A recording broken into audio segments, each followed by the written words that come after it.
विविध गुन्ह्यात शिक्षा झालेल्या बंदींच्या कलेतून अमरावती कारागृहामध्ये अनेक सुंदर कलाकृती निर्माण करण्यात येत आहे। आता आगामी गणपती उत्सव दरम्यान कारागृहातील बंदींनी सुंदर मूर्त्या साकारल्या।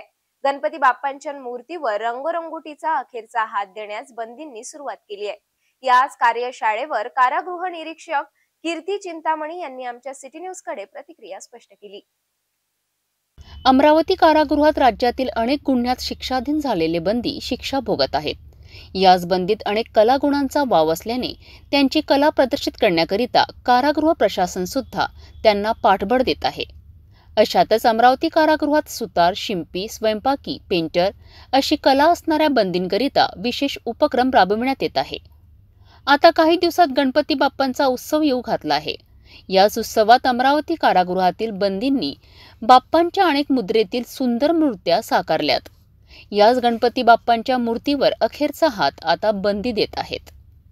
गणपती बाप्पांच्या मूर्तींसह इतर सर्व प्रकारच्या मूर्त्या सुद्धा बंदींनी सुंदर साकारल्या आहेत। अमरावती कारागृहात गणपती उत्सव साजरा होणार आहे। याकरिता भव्य दिव्य अशी मूर्ती 3 ते 4 बंदी साकारित आहेत। मूर्ती तयार करण्याकरिता लागणारा संपूर्ण कच्चा माल कारागृह प्रशासन पुरवित आहेत। तयार झालेल्या संपूर्ण गणपती बाप्पांच्या मूर्त्या कारागृह प्रशासनाच्या वतीने Wadali road jail quarter bus stop जवळ असलेल्या कारागृहाच्याच उड्डाण या ठिकाणी विक्रीस ठेवले जाणार आहेत। याबाबत कारागृह निरीक्षक कीर्ती चिंतामणी यांनी आमच्या सिटी न्यूजकडे प्रतिक्रिया स्पष्ट केली। अमरावती मध्य कारागृह इथं बरेचसे बंदी शिक्षाधीन आहे आणि सदर बंद्यांना एक हाताला काम मिळावं आणि त्यांचे दिवस आतले शिक्षाचे दिवस सकारात्मक जावे यासाठी सेंट्रल जेल बरेचसे आपल्या महाराष्ट्रात आहेत। त्याच्यामुळं त्याच्यात बंद्यांना काम मिळावं असे वेगवेगळे उद्योग आहेत, जसं सुतारकाम, लोहारकाम, खड्डामाग, पुन्हा मूर्तिकाम, लॉन्ड्री काम।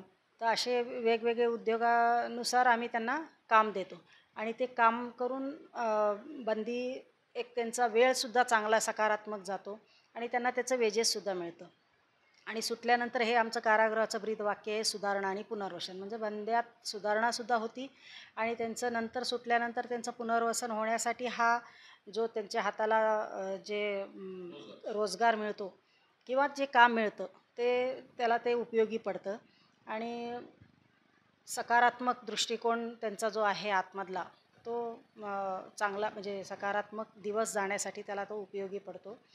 आणि सदरचं काम हे जे मूर्तिकाम सध्या आता गणपती येत आहे आणि बैलपोळा पण आहे, त्याच्यामुळं आमच्या सध्या कारागृहात 6 ते 7 बंदी मूर्तिकाम करतात आणि त्या मूर्त्या आम्ही स्पेशल म्हणजे आता प्लास्टर ऑफ जे असतं प्लास्टर ऑफ पॅरिस, तर ते बंदी असल्यामुळं आम्ही प्युअर शाडूच्या त्या मूर्ती बनवल्या जातात आणि ते आमचं शोरूम आहे वडाळी रोडला उडान म्हणून, तर तिथं ह्या मूर्त्याची विक्री होणार आहे आणि तिथं ऑलरेडी आमचं सागवानचं फर्निचर बंद्यांनीच बनवलेलं आहे, त्याचं ते शोरूम आहे। तिथंच हे मूर्तिकामसुद्धा आहे, प्रेस काम आहे।